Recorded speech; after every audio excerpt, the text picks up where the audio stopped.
Yang kelima, ini kado buat ibu-ibu. Quran mengangkat harkat, derajat dan martabat kaum wanita. Sebelum Quran turun, sebelum Islam datang, nasib wanita sangat menyedihkan. Dilahirkan hanya untuk melahirkan. Kalaupun berperan, peranannya tidak lebih segitiga. Dapur, sumur, kasur. Kasur, sumur, dapur. Dapur, sumur, kasur. Wanita dilecehkan, sekadar alat pemuas nafsu. Datang Islam, Rasul terenyuh, an-nisa imadul bilad. Wanita adalah tiangnya negara. Jikalau baik wanita, baik negara. Jikalau rusak wanita, hancur negara. Karena wanita, negara jaya. Betul? Karena wanita, negara hancur. Betul? Assalamualaikum warahmatullahi wabarakatuh. Jazakumullah sudah singgah di channel Niat Ngaji. Subscribe Anda sangat berharga bagi kami. Selamat menyaksikan dan jangan lupa niat untuk ngaji. Setiap penganut agama mempunyai kitab-kitab yang suci atau dianggap sebagai suci. Semua agama. Orang Nasrani punya kitab Injil. Orang Yahudi punya kitab Taurat. Orang Hindu punya kitab Weda. Orang Buddha punya kitab Tripitaka. Pengikut Konghucu punya kitab Tao Te Ching. Orang Majusi pengikut Zoroaster punya kitab Zen Avesta. Orang kebatinan punya kitab Serat Centani, Hidayat Jati atau Darmo Gandul.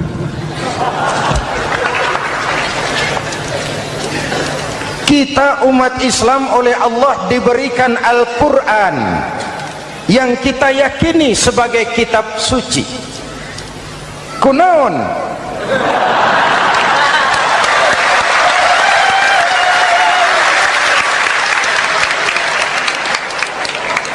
Apa kunaon itu?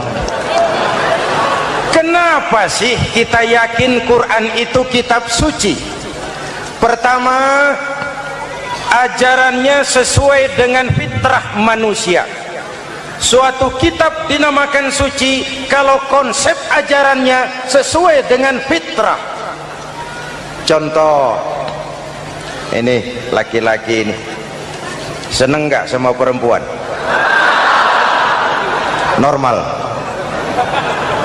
Kalau nggak seneng, saya ragu-ragu. Perempuan seneng nggak sama laki-laki?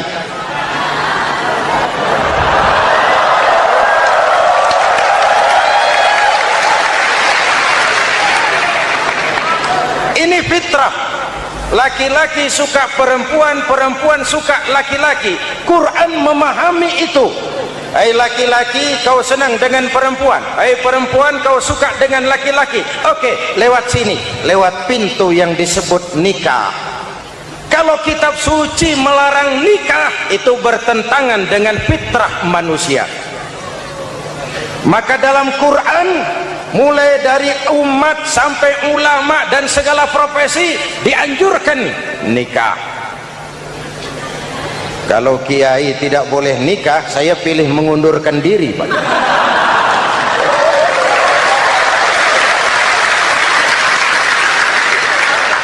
Itu bertentangan dengan fitrah. Lagian mubazir dikasih perabotan nggak dipakai.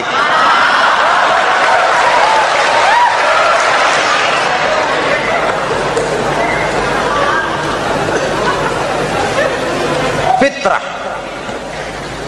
Contoh lagi, manusia perlu makan. Kalau ada kitab suci menyuruh puasa terus dari pagi sampai sore sampai malam sampai pagi lagi, eta teh kitab gelo.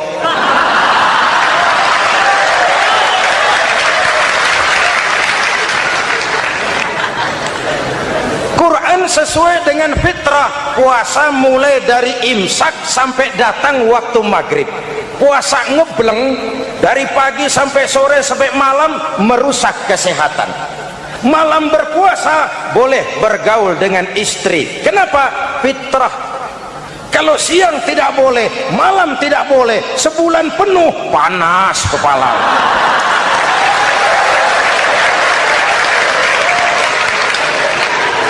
Rontok rambut. Hadirin yang saya hormati, itu yang pertama. Yang kedua, kita yakini Quran sebagai kitab suci karena isinya tidak saling bertentangan, konsekuen, konsisten. Kalau ada satu kitab, di satu ayat mengajarkan Tuhan Esa, di lain ayat mengajarkan tiga, liar itu mah. Bagaimana kitab suci isinya paradoks? Bagaimana kitab suci isinya saling bertentangan? Di ayat manapun sekali Quran berkata Allah itu Esa, selamanya Esa.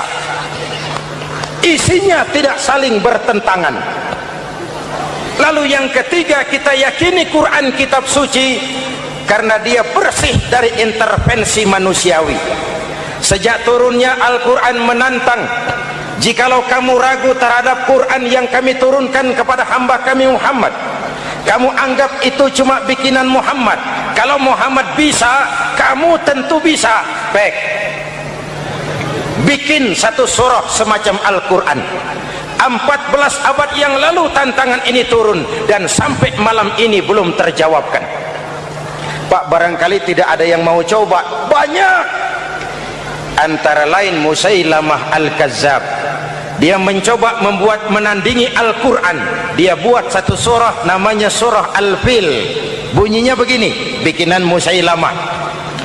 Al-Fil wa mal-fil wa ma adraka mal-fil lahu khurtumun tawil wa lahu zail. Sudah berbentuk syair.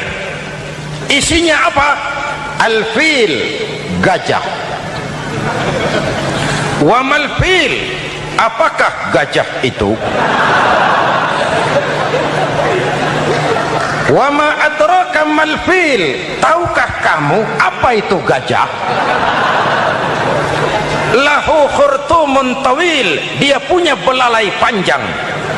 Wa lahu zail, dan dia punya ekor. Gak usah turun ayat begituan, orang tahu.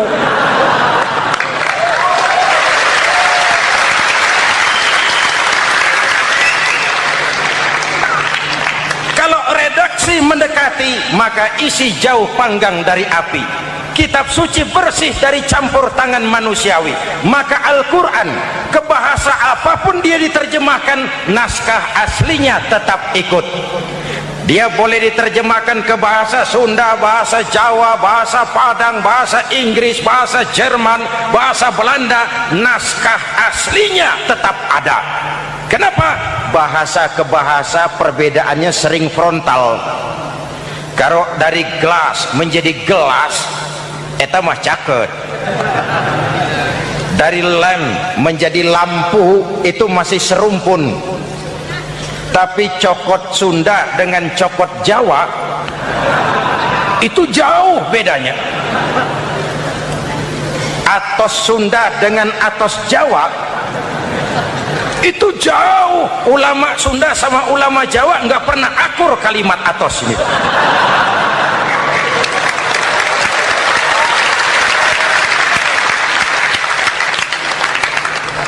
Inilah kebenaran janji Allah, inna nahnu nazzalna dzikra wa inna lahu lahafizun. Kami yang turunkan Al-Quran, kami yang akan menjaganya. Ribuan orang hafal Al-Quran. Lalu apa pesan-pesan misi utama Al-Quran? Pertama, menegakkan tauhid. Ini yang lebih dahulu. Membentuk kualitas sumber daya manusia dengan menanamkan nilai-nilai keimanan, membebaskan dari ketergantungan kepada benda. Ya ayyuhan nasu ubudu rabbakumul ladzi khalaqakum. Hai manusia, Tuhanmu yang perlu kau sembah hanyalah Tuhan yang telah menciptakan kamu. Jangan menyembah Tuhan yang tidak pernah menciptakan kamu. Mengapa kau menyembah harta padahal dirimu lebih berharga dari harta? Kenapa kau menyembah pangkat dan jabatan padahal dirimu lebih berharga dari pangkat dan jabatan?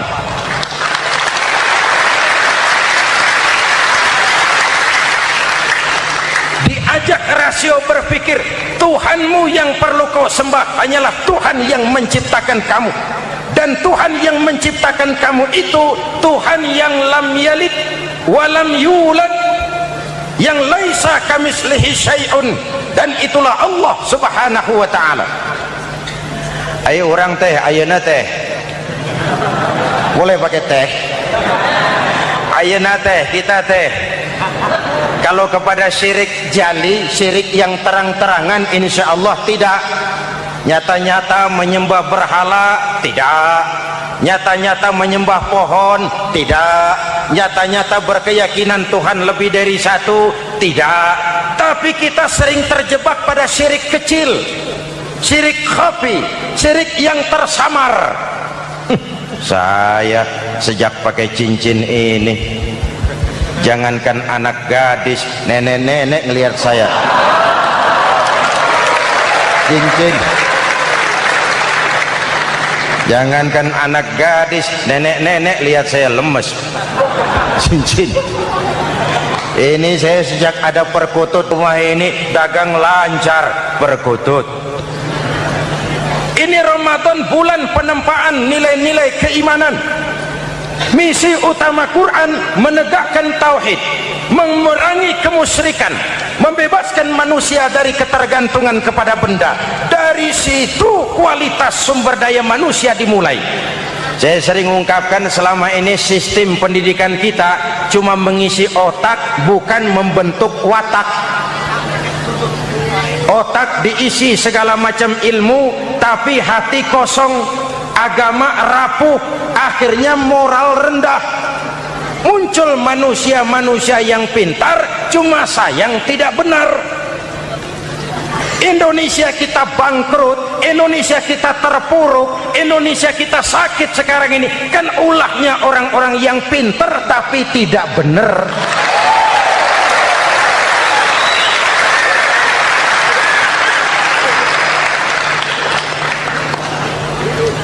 Dan kalau saya bicara kayak begini, ini bukan pidato politik, ini nurani. Politik naon kadut.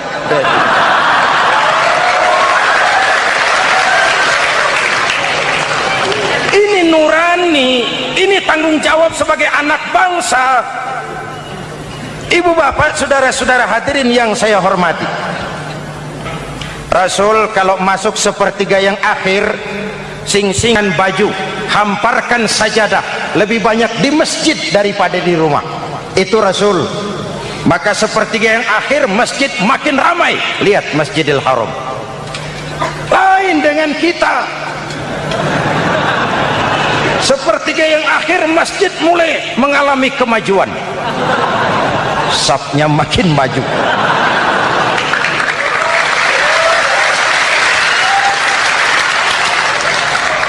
Pasar ramai, terminal beludak. Padahal sepertiga yang akhir itu puncak. Padahal di situ nilai tambah. Dan anggap ini Ramadan terakhir yang diberikan Allah kepada kita. Kenapa? Memang tidak ada jaminan tahun depan ketemu Ramadan lagi.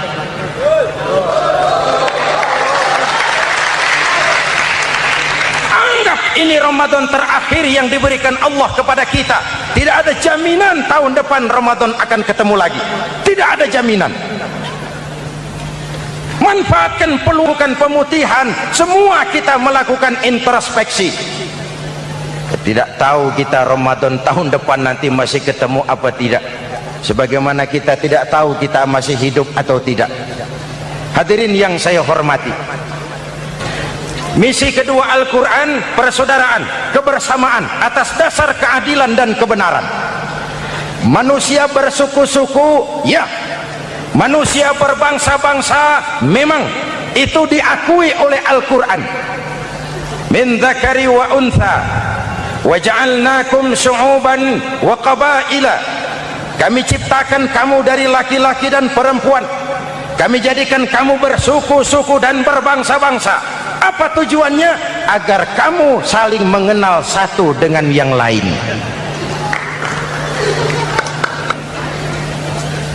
Yang terlepas dari ras, dari manapun orang datang, apapun warna kulitnya, dari suku apapun ia dilahirkan, kalau akidahnya sama, itu kan saudara kita.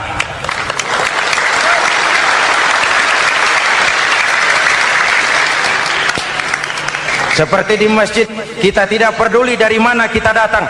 Yang datang dari kidul, madhab ngulon mang. Yang datang dari sebelah lor, madhab ngulon mang. Yang datang dari sebelah wetan, madhab kulon mang. Yang datang dari kulon, madhab ngulon. Bukan soal dari mana kau datang, tapi satu arah menghadapmu. Kau mau Betawi, mau Sunda, mau Jawa, mau Padang, mau Aceh, mau Batak, mau Ambon, kita satu nusa, satu bangsa, satu bahasa.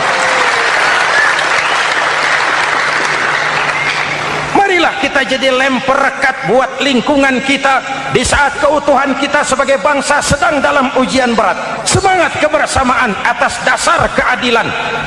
Tidak ada mayoritas menekan minoritas. Umat Islam itu kalau besar, dia mampu melindungi yang kecil. Kalau kecil, dia bisa menjaga diri.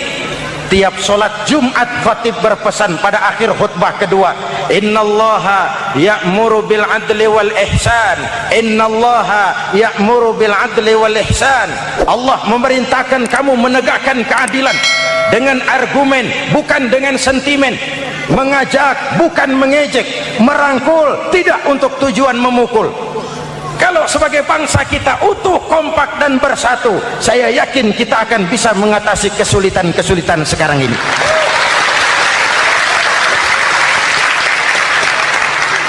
Kan kita prihatin kadang-kadang tawuran antar desa, antar RT, antar RW, antar kecamatan, sampai antar elit di atas. Makanya saya ulang lagi pesan ini, kalau elit di atas tawuran, jadilah penonton yang baik. Saudara-saudara kaum muslimin yang saya cintai, kita prihatin, kita seakan tercabut dari akar budaya kita sebagai bangsa. Kenapa kita yang berfalsafahkan Pancasila, kenapa kita yang berketuhanan yang Maha Esa tiba-tiba jadi beringas dan brutal? Ada maling ayam ketangkap, disiram bensin, dibakar hidup-hidup. Kok kita bisa begitu? Street justice, pengadilan jalanan mulai tegak. Iyalah kita tidak puas dengan kerja aparat kita, tapi jangan main hakim sendiri. Ini negara, bukan hutan.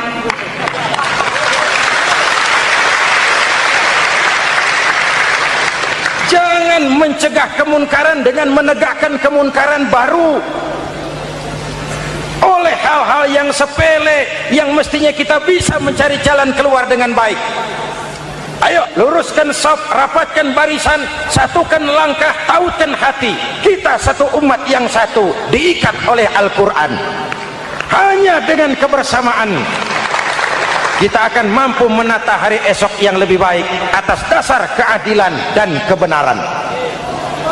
Dulu teh Muhammad Toha teriak takbir ngadepi Belanda. Bung Tomo teriak takbir ngadepi Belanda. Ayeuna takbir ngadepi batur sadulur salembur.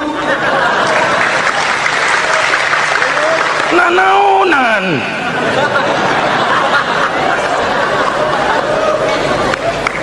Bung Tomo teriak takbir, Muhammad Toha teriak takbir, yang dihadapi jelas penjajah Belanda.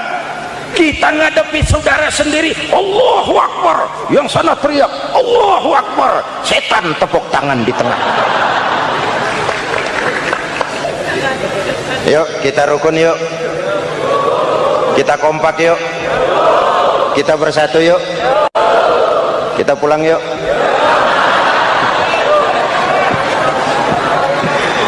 Ini misi kedua. Misi yang ketiga, Al-Quran membebaskan manusia dari gaya hidup sekuler. Quran mengingatkan, awas bung, ada hidup sesudah mati, ada akhirat sesudah dunia. Lebih untung orang yang percaya akhirat daripada yang tidak. Paling tidak hidupnya normatif. Contoh, saudara yakin akhirat ada, lalu saudara hidup baik-baik, menjauhi yang munkar, meninggalkan yang haram, saudara sujud, puasa, jihad, lalu saudara mati. Setelah mati ternyata akhirat tidak ada. Tidak ada ruginya. Paling kurang kita sudah dicatat sebagai orang baik. Sebaliknya, saudara tidak percaya sama akhirat, lalu hidup seenaknya, judi, mabuk, zina, nipu orang, korupsi, tenggelam dalam kemunkaran, lalu mati. Setelah mati ternyata akhirat ada. Baik, kemana anjen? Lebih untung orang yang percaya akhirat ketimbang yang tidak. Hidupnya ada rem. Iya pak, saya kepengen banyak uang, tapi kalau main judi nanti di akhirat bagaimana? Iya, saya kepengen jadi orang kaya, tapi kalau korupsi, nipu orang, buka peternakan tuyul, nanti di akhirat bagaimana? Gaya hidup yang berkeseimbangan. Ada hidup sesudah mati dan ada akhirat sesudah dunia.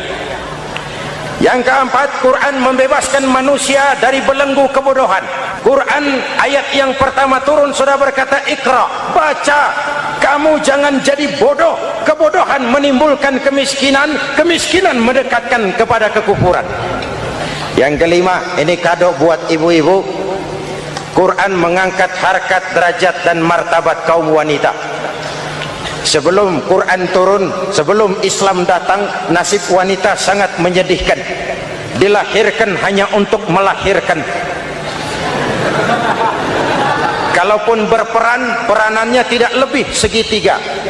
Dapur, sumur, kasur. Kasur, sumur, dapur. Dapur, sumur, kasur. Wanita dilecehkan, sekadar alat pemuas nafsu. Datang Islam, Rasul terenyuh, An-nisa imadul bilad. Wanita adalah tiangnya negara.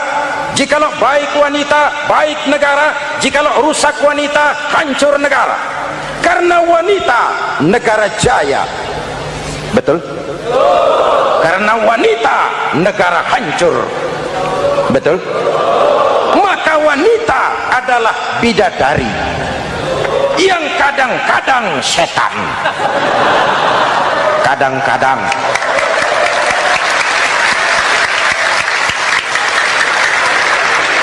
Karena yang hadir di sini bidadari semua. Ibu bapak, saudara-saudara hadirin yang saya hormati. Lalu bagaimana sikap kita terhadap Al-Quran? Quran sendiri menjelaskan, thumma awrasnal kitab alladzina istafaina min ibadina. Kemudian kami wariskan kitab Al-Quran yang kami pilih buat hamba-hamba kami yang terpilih. Luar biasa. Umatnya umat pilihan, rasulnya rasul pilihan, kitabnya pun kitab pilihan.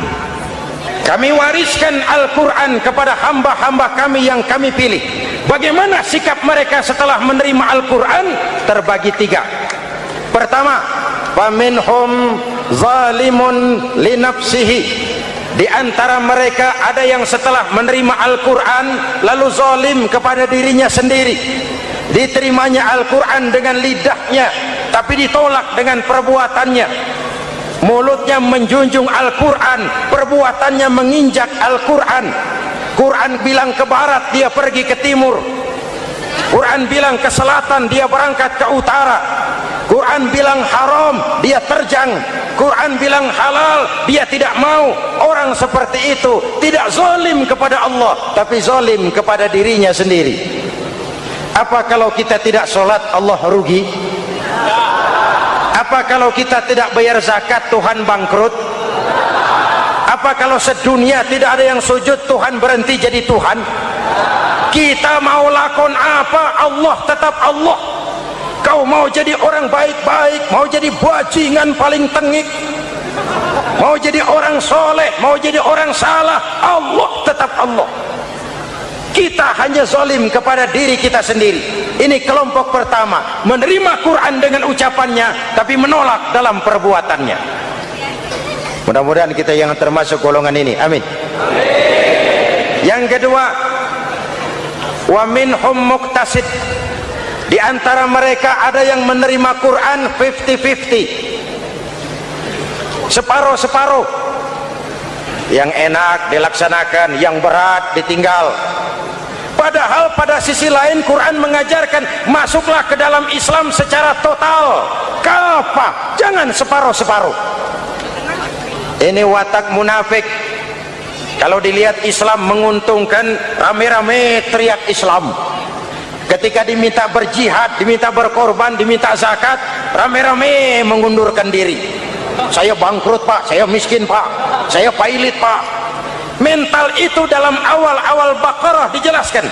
Kullama adha'a lahum masyaw fih wa idza adlama alaihim qamu.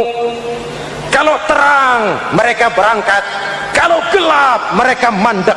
Itu ciri orang munafik beragama. Kalau Islam menguntungkan, rame-rame teriak Islam. Ketika diminta berjihad, berkorban, berjuang, rame-rame mengundurkan diri. Muqtasid. Golongan yang ketiga, ini yang ideal. Wa minhum sabiqum bil khairati biiznillah.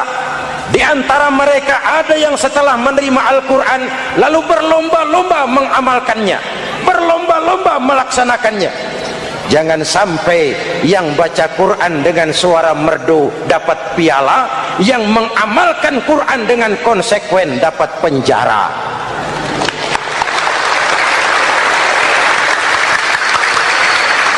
Itu ironi, itu menyedihkan, itu memilukan, dan itu memalukan.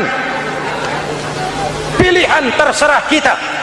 Satu hadis Rasulullah mengajarkan begini: man ja'alal qur'ana amamahu qadahu ilal jannah wa man ja'alal qur'ana khalfahu saqahu ilan nar. Siapa yang meletakkan Quran di depannya, dijadikannya Quran sebagai imam, Quran akan membimbing dia ke surga, surga dunia, lebih-lebih surga akhirat. Sebaliknya, siapa yang meletakkan Quran di belakang, dibelakanginya ajaran Quran, Quran akan mendorong dia ke neraka, neraka dunia, lebih-lebih neraka akhirat. Quran imam apa makmum? Kita makmum apa imam? Makmum ikut imam apa imam ikut makmum? Makmum ikut imam. Jikalau Quran adalah imam, jikalau kita adalah makmum, ke barat kata Quran, ke barat kita berangkat.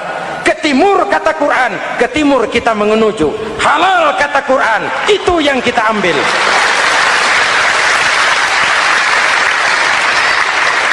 Mari kita jadikan Ramadan sebagai bulan di mana sedikit demi sedikit kita berupaya kembali menjadi generasi yang Qurani.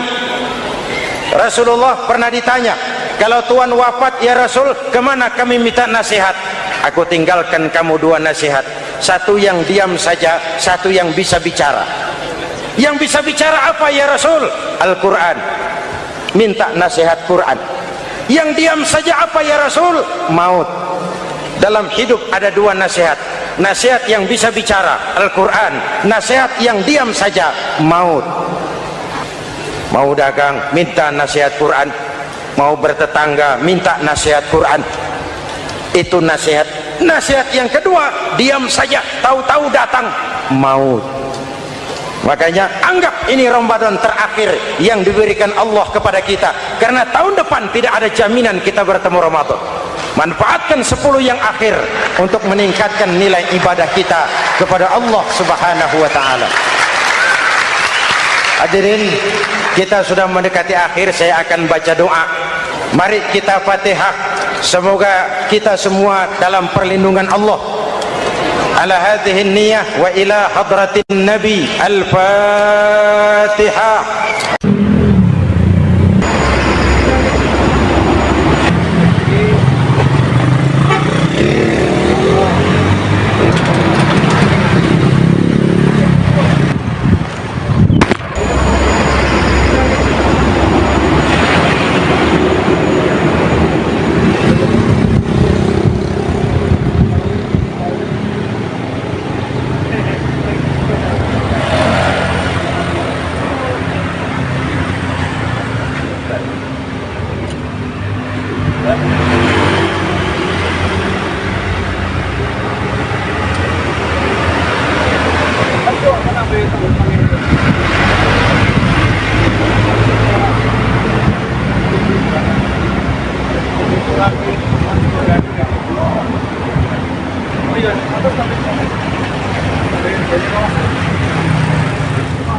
Berarti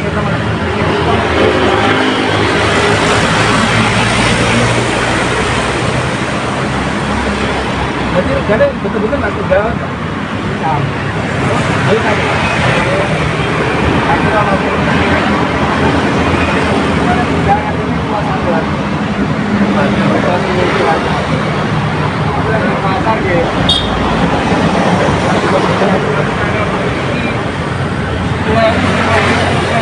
Tahuan dengan pasar pasar kalau total waktu bukan 5.000.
Ayo saya mau ada kita berikut, Mas. Kita kira berikut berikut. Dia berikut nggak terlalu apa.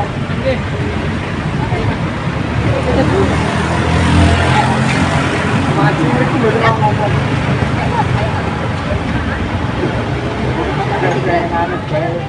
Oh. Itu nggak apa.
Lucu ya.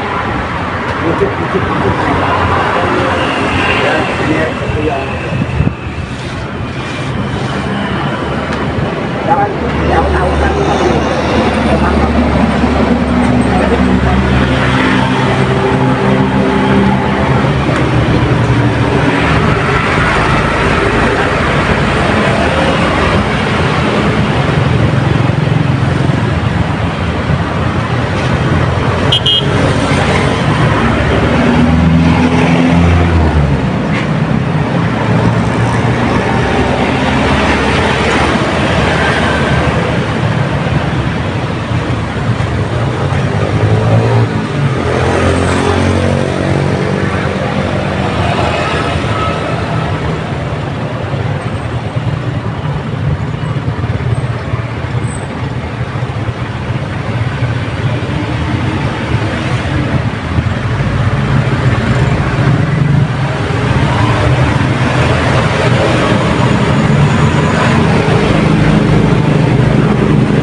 Jadi betul-betul masuk jalan.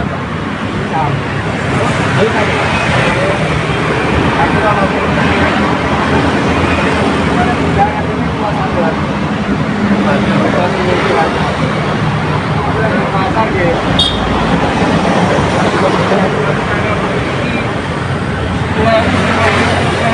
Kawan dengan pasar pasar kok total waktu besar 5.000.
saya mau jam kita berikut, mas. Ini parkir berikut berikut. Dia yang berikut mas, terang apa?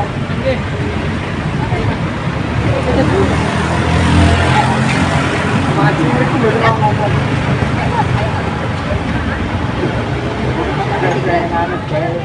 Oh. Đúng rồi.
Puji ya. Puji. Ya, ini satu yang. Jangan yang tahu kan.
Saya cinta kepada orang-orang solih dan saya bukan golongan darinya.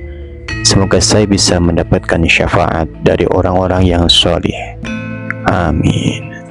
Terima kasih, sampai jumpa kembali di video berikutnya. Kami tunggu ya. Wassalamualaikum warahmatullahi wabarakatuh.